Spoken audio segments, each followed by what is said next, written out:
Barangay Ginebra Fanatics ka rin ba katulad ko? Pa-like and share naman dyan. At kung pwede paki-subscribe na rin. Maraming salamat. Kawawa naman.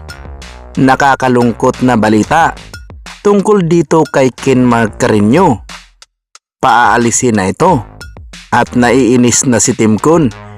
Galit na galit. Samantalang Rain or Shine versus Ginebra. Game 4. Matinding sinabi ng import ng Rain or Shine na si Jalen Johnson. Yan ang ating mga pag-uusapan for today's video. So mga busing, mapapanood na naman natin ang sagupaan ng Barangay Ginebra versus Rain or Shine Elasto Painters mamayang gabi, Game 4 sa semifinals na ito. Sa ngayon, ang Barangay Ginebra ay nanalo na ito ng 2 beses. Kaya 2 na lang ay pasok na sa finals. Habang ang Rain or Shine ay 1. Kaya asahan natin ang matinding bawi ng Rain or Shine. At talagang dikdikang laban ang ating mapapanood mamaya.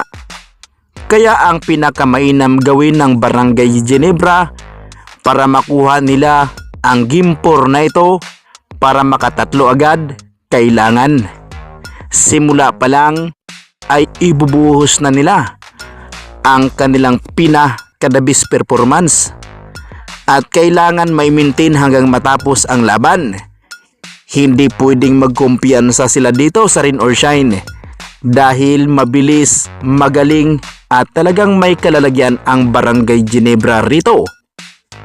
Kaya naman ang Barangay Ginebra ito dahil alam naman natin na veterano at yung experience ng Barangay Ginebra pagdating sa mga ganitong sitwasyon, lamang ang Barangay Ginebra ay talagang mapapalaban dyan.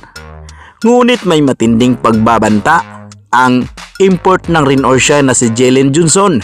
Ayon sa kanyang latest interview, gigil na nga daw siyang makabawi. Hindi nga daw siya papayag na walang gawin ang kanyang kupunan, lalong-lalo na nga daw siya.